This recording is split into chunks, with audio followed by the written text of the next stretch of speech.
في الواقع قومي كده بقى يلا. في شوية قوانين بيتحتم عليا إن أنا أقولها لكم من واقع المسابقة. أستاذ عبد الحفيظ. ايوه يا فندم انا موجود. معلش حضرتك كنت فين بقى طول النهار مختفي؟ انا كنت بكوي الترنج بس لانه انت عارفه الخامه دي بتبقى صعبه، وبعدين شويه احماءات على اطالات عشان بس الترنج. هايل يا وحش. انت عارف ان التسخين اهم حاجه عشان ما يجيلكش كرام. كرام بايه وبتاع ايه؟ ده مش ميعاد غدا. بقول لك ايه، جاي لي جري. ليه يعني؟ جاي لي جري. لا يا عم مش قادر يا عم. 5 كيلو في السريع وهنرجع. انت مش شايف كرشك عامل ازاي؟ ده انت محتاج تنزل 5 كيلو قبل ما تجري. طب تمام اسكت بقى. أيوة دلوقتي أنا عايزة أعرف كنت بتستعد لإيه؟ مش النهارده اليوم الرياضي؟ يا كسفتي يا إحراجي، أدي الإحراجت اللي أنا أحرجته.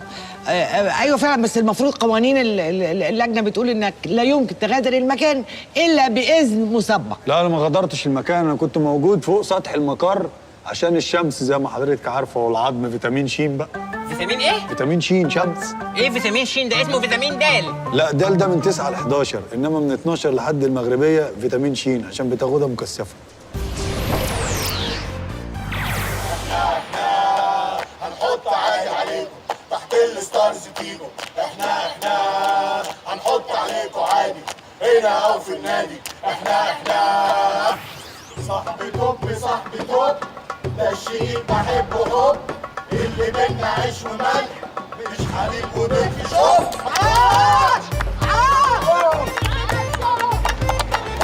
صباح الخير مشاهدينا، يوم جديد كله نشاط وحيوية من داخل مقر برنامج أحسن أب. النهاردة اليوم مختلف تماما لأن الآباء والأبناء هيقضوا يوم رياضي متكامل، ومن خلال اليوم الرياضي ده هنتابع سلوك الآباء مع أبنائهم وعلاقتهم بيهم. وكما تقول الحكمة دائما، الرياضة هي تربية النفوس قبل أن تكون إحرازا للكؤوس. وزي ما انتم شايفين الحماس كله في المكان. النهارده عندنا منافستين، بينج بونج للاولاد، ودلوقتي هنلعب ضربات جزاء مع الاباء. مشاهدينا في كل مكان، ما تروحوش في اي حته، تابعونا.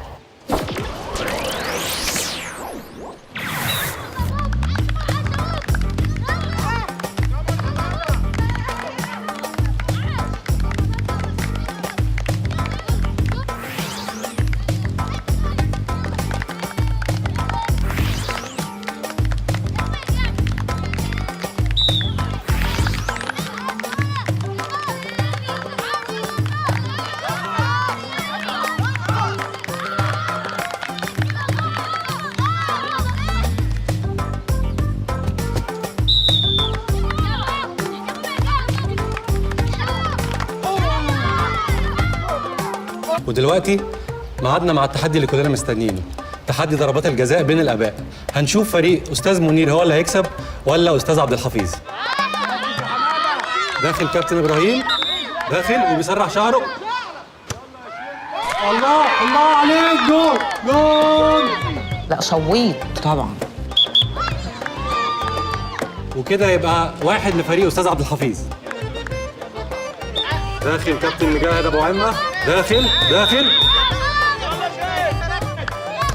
يا بره. كابتن طاهر ابو زيد الاسطوره بتاعتنا، الله عليك يا كابتن.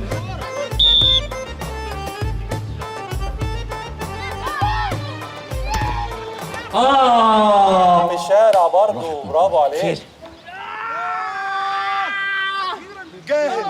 جاهل. دلوقتي كابتن عز راح يقف في الجون بفورمته الحلوه، طبعا هيسد الجون. داخل كابتن بسيوني بالبهجه اللي عملها لنا في البرنامج. داخل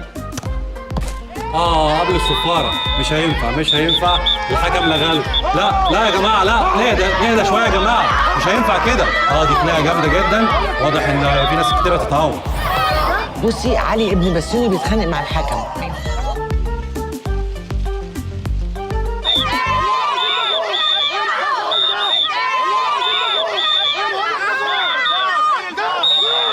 ايه ده الولد ده سليط اللسان جدا، وبعدين ابوه كمان بيشجعه.